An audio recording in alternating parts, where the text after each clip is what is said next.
Hi Pre-Calc, this is 6.6a, the trig form of a complex number. So before we get into new stuff, I just want you to remind you of some of the old stuff that we've been doing. So this u right here is a vector. I have it drawn right here, -2, 2. Two things that we learned how to find with this vector is first the magnitude of that vector.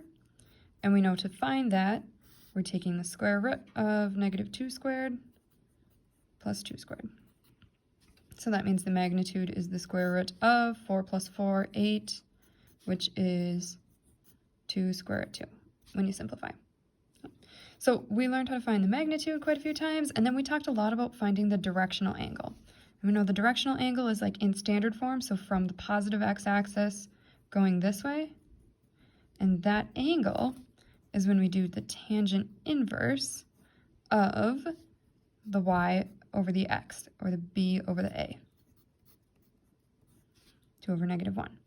So when I do the tangent inverse of that, I get, let's see, I believe we're going to get 45 out of the calculator. So that, remember, isn't always giving us this one. It usually gives you the reference angle, which is this part right here. So this part is 45. The whole thing right there, all the way down is 180. So we're taking 180 and we're cutting off 45. And I get that our directional angle here is 135 degrees. So we're going to keep using this stuff when we're talking about now the trigonometric form of a complex number, which we found in the last section, complex numbers, a lot like vectors.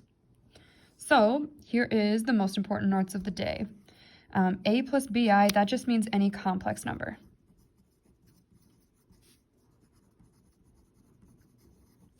To find that a plus bi, the first thing, we find this r. R is called the modulus.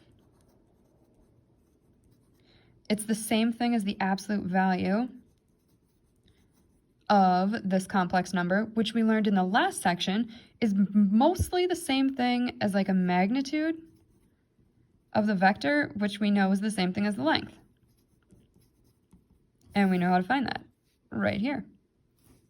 Then we've got cosine of theta plus I sine of theta. So this looks almost exactly like the trig form of a vector. And the only important thing we need to know here is that this theta, it is called the argument.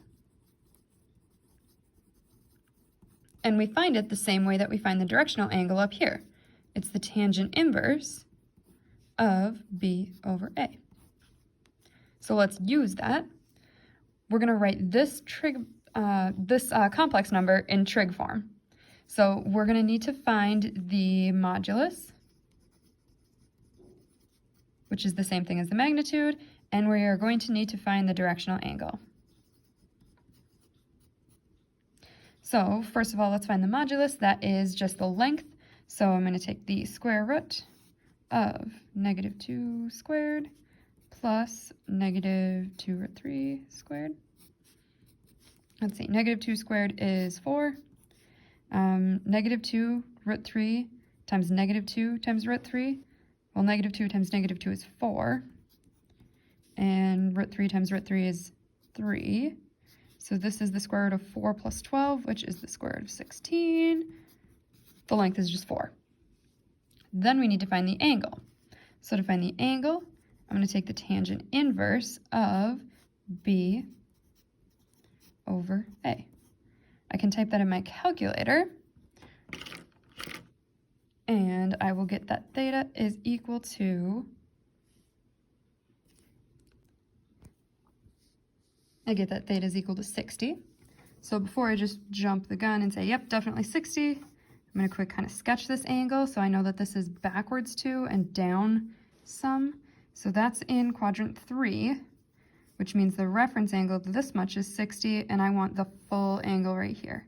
So I'm going to go 180 and 60 more, which is 240. So our directional angle is 240 degrees. So now that I know these two things, I'm just going to put it into this form. I could write this as, first of all, the length, the magnitude, the absolute value, or the modulus all means the same thing. And then I've got cosine of my directional angle plus I sine of that same angle. And there it is.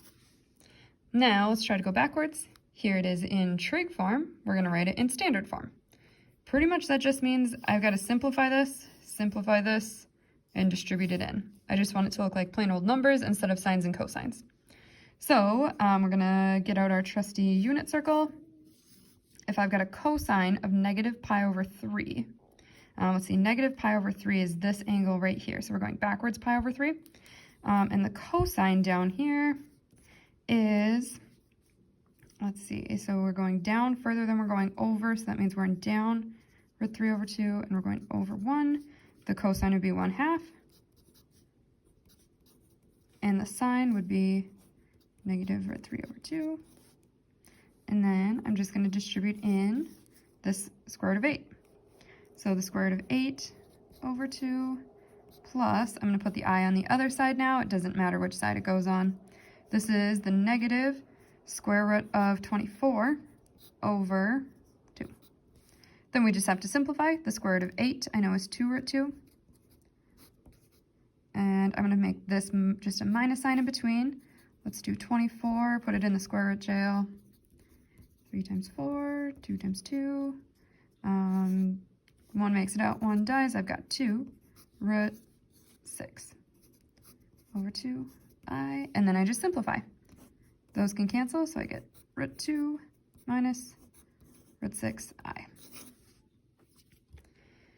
So if we want to go one step further, today we're also going to be multiplying and dividing these complex numbers, specifically when they're in trig form. And there's a couple shortcuts to these. And the shortcuts actually come from the sum and difference formulas. So you might want to take a second to go and review those ones in the back of your book. They should be on that back inside cover. But you don't need to know a whole lot about them to be able to use the formulas. So to find the product of two complex numbers in trigonometric form, you're just going to take the two modulus and you're going to multiply them. So we're doing R1 times R2. And then, you know it's set up in trig form. So you've got cosine of something plus I sine of something. It's just the sum of the angles. And that's it. Quotient is really similar, so if you're dividing, we're going to take the moduli and divide. And it's still going to be cosine of something plus I sine of something. It's just that the something this time is subtracting the thetas. Note that Z2, that is the second trig, or the second complex number, it can't be equal to 0 because then you'd be dividing by 0, and then it's a black hole and we know that's no good. So let's try a couple examples. We are multiplying these two, so the shortcut here says we're going to multiply the two r's, so that's 3 times 2, which is 6, and then I have cosine of, and I'm going to add the two angles. So I'm going to add pi over 4 plus 3 pi over 4. Well, it's 1/4 plus 3/4 is a full pi. And same thing, I sine of pi. Let's try a division one. So same thing with division, you're just going to take those front numbers and you're going to divide them. So I've got 24 divided by 8, which is 3. And then I've got cosine of something plus I sine of something. And the something is when you subtract the arguments here. So 300 minus 75, that's 225 degrees. And then I've got 225 degrees here.